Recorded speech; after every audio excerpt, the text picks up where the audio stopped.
Hi friends, welcome to Pendems kitchen. ఈరోజు వీడియోలో దోసల పిండి లేకపోయినా కానీ అప్పటికప్పుడు ఇన్స్టెంట్గా బెంగళూరు స్పెషల్ క్రిస్పీ బెన్నె దోశని ఎలా ప్రిపేర్ చేసుకోవచ్చో చూపించబోతున్నాను.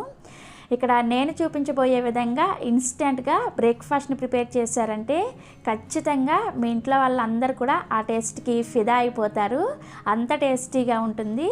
సో ఇక ఏమాత్రం ఆలస్యం చేయకుండా ఈ crispy and tasty Bengaluru special బెన్నె dosa instant రెసిపీని ఎలా ప్రిపేర్ చేసుకోవచ్చో ఈ వీడియోలోకి వెళ్ళి చూసేయండి. ఈ ఇన్స్టెంట్ బెన్నె దోశ రెసిపీని ప్రిపేర్ చేసుకోవడం కోసం ఒక గిన్నెని తీసుకొని అందులోకి 1 కప్పు బొంబాయి రవ్వను వేసుకోండి. దీన్నే ఉప్మా రవ్వ, సూజీ అని అంటారు. ఇందులోకి ఈ రవ్వ మునిగేంత వరకు నీళ్ళను పోసుకొని స్పూన్తో ఒకసారి కలుపుకోవాలి. నీళ్ళని మరీ ఎక్కువగా పోసుకోవద్దు. మనకి జస్ట్ ఈ రవ్వ నానడం కోసం ఇలా రవ్వ మునిగేంత వరకు నీళ్ళని పోసుకుంటే సరిపోతుంది. చూసారు కదా, ఇలా చక్కగా కలుపుకొని ఈ గిన్నెని పక్కన పెట్టుకోండి. నెక్స్ట్ ఇంకొక గిన్నెని తీసుకొని అందులోకి 1 అరకప్పు వరకు అటుకుల్ని వేసుకోండి. నేను ఇక్కడ కొంచెం మందంగా ఉండే అటుకులను వేసుకున్నాను. మీరు కావాలంటే పల్చటి అటుకులైనా సరే వేసుకోవచ్చు. ఈ అటుకుల్ని 1కి 2 సార్లు శుభ్రంగా కడగండి.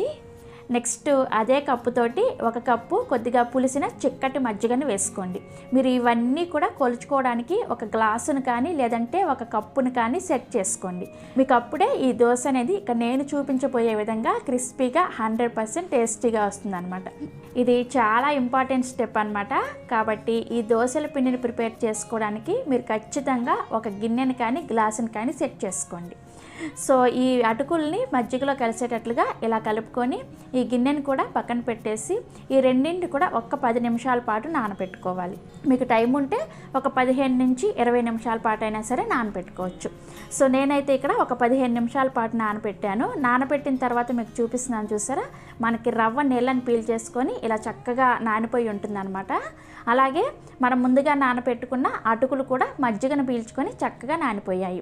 ఇప్పుడు వీటిని గ్రైండ్ చేసుకోవడానికి మిక్సీ జార్ని తీసుకొని అందులోకి ఫస్ట్ మనం నానబెట్టుకున్న రవ్వను వేసుకోండి.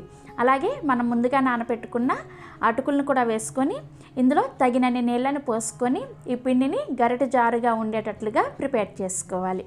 ఇక్కడ నేను మీకు పిండి గ్రైండ్ చేసిన తర్వాత చూపిస్తున్నాను, చూసారా, మనకి పిండి అనేది ఈ విధంగా ఫ్లోయింగ్ కన్సిస్టెన్సీలో ఉండే విధంగా రెడీ చేసుకోవాలి. గ్రైండ్ చేసుకునేటప్పుడు అవసరమైతే కొద్దిగా నీళ్ళను వేసుకొని ఈ విధంగా గ్రైండ్ చేసుకోండి. ఇలా గ్రైండ్ చేసుకున్న పిండిని ఒక గిన్నెలోకి వేసుకోండి. నెక్స్ట్ ఇందులోకి మీరు ఇందాక ఏ కప్పుతో అయితే రవ్వని వేసుకున్నారో అదే కప్పుతోటి 1/4 కప్పు వరకు బియ్య పిండిని వేసుకోండి. నేను ఇక్కడ సూపర్ మార్కెట్స్లో రెడీమేడ్గా దొరికే బియ్య పిండిని వేసుకుంటున్నాను. నెక్స్ట్ ఒక 2 నుంచి 3 టేబుల్ స్పూన్ల వరకు మైదా పిండిని వేసుకోండి. ఇలా మైదా వేసుకోవడం వల్ల మనకి దోశ అనేది చక్కగా బైండ్ అవుతుందన్నమాట.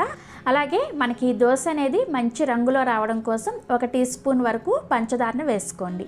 నెక్స్ట్ ఇందులోకి మీ రుచికి సరిపడా ఉప్పును కూడా వేసుకొని ఈ బియ్య పిండి, మైదా, పంచదార, అలాగే ఉప్పు ఇవన్నీ కూడా మనం గ్రైండ్ చేసుకున్న పిండిలో కలిసేటట్లుగా చక్కగా కలుపుకోవాలి.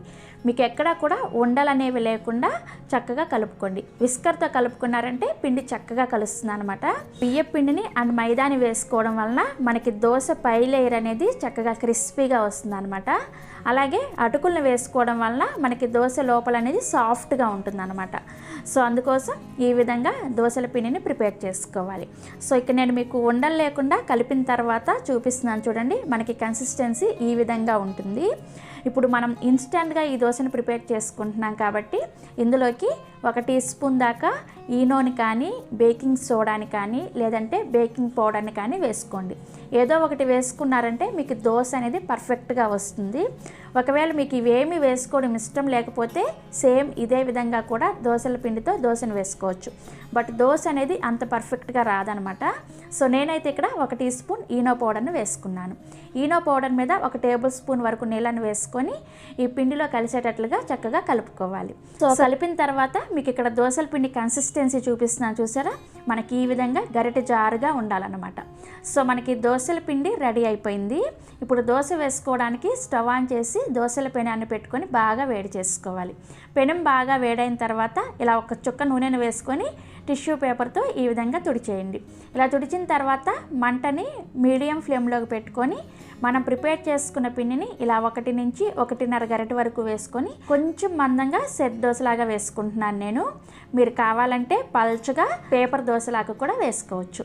సో ఇలా దోశ వేసుకున్న తర్వాత మంటని మీడియం ఫ్లేమ్లోనే ఉంచుకొని ఈ దోశ పైన తడంతా కూడా ఆరిపోయేంత వరకు ఉడికించుకోండి. దోశ పైన తడంతా ఆరిపోయిన తర్వాత దీని మీద ఈ విధంగా కొంచెం కొంచెం వెన్నని పెట్టుకోండి. ఈ కన్నడలో వెన్నని బెన్నె అంటారనమాట, అందుకనే దీనికి బెన్నె దోశ అని పేరు వచ్చింది. సో ఇలా కొంచెం కొంచెం బటర్ని పెట్టుకున్న తర్వాత ఈ దోశని అన్ని వైపులు కూడా చక్కగా కాలేటట్లుగా కాల్చుకోవాలి.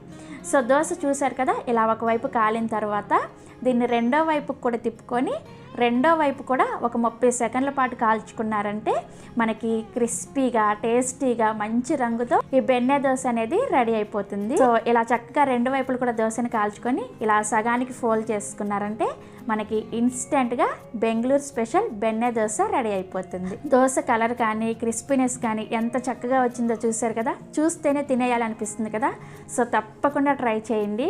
ఇదే విధంగా మిగిలిన పిండితో కూడా దోశలను వేసుకోవడమే. ఇక నేను చూపించిన క్వాంటిటీకి మీకు ఒక 15 దోశల వరకు వస్తాయన్నమాట. కాబట్టి దాన్ని బట్టి మీరు క్వాంటిటీని పెంచుకోవడం కానీ తగ్గించుకోవడం కానీ చేసుకోండి. సో ఈ విధంగా దోశలను వేసుకొని మీకు నచ్చిన చట్నీతో సర్వ్ చేసుకోండి. నేనైతే ఇక్కడ పల్లీ చట్నీతో అలాగే సాంబార్తో సర్వ్ చేసుకున్నాను. చాలా చాలా టేస్టీగా ఉన్నాయి. ఇక్కడ మీకు చూస్తేనే ఖచ్చితంగా తినాలనిపిస్తుంది కదా. సో తప్పకుండా ట్రై చేయండి. ట్రై చేసిన తర్వాత టేస్ట్ ఎలా అనిపించిందో కింద కామెంట్ సెక్షన్లో నాతో షేర్ చేసుకోండి. అలాగే ఒరిజినల్ బెంగళూరు స్పెషల్ బెన్నె దోశ రెసిపీని పిండిని ఫర్మెంట్ చేసుకొని ఎలా ప్రిపేర్ చేసుకోవాలో ఆల్రెడీ నేను వీడియోని చేశాను. ఆ వీడియో మీలో ఎవరైనా చూడని వాళ్ళు ఉంటే ఈ వీడియో కింద డిస్క్రిప్షన్లో లింక్ ఇస్తాను, ఒకసారి చెక్ చేయండి. అలాగే ఈ వీడియో మీకు నచ్చితే ఒక లైక్ చేసి మీ ఫ్రెండ్స్కి రిలేటివ్స్కి కూడా షేర్ చేయండి. మరిన్ని Emmy and tasty breakfast recipes కోసం పెండెమ్స్ కిచెన్ని సబ్స్క్రైబ్ చేసుకోండి. Thank you.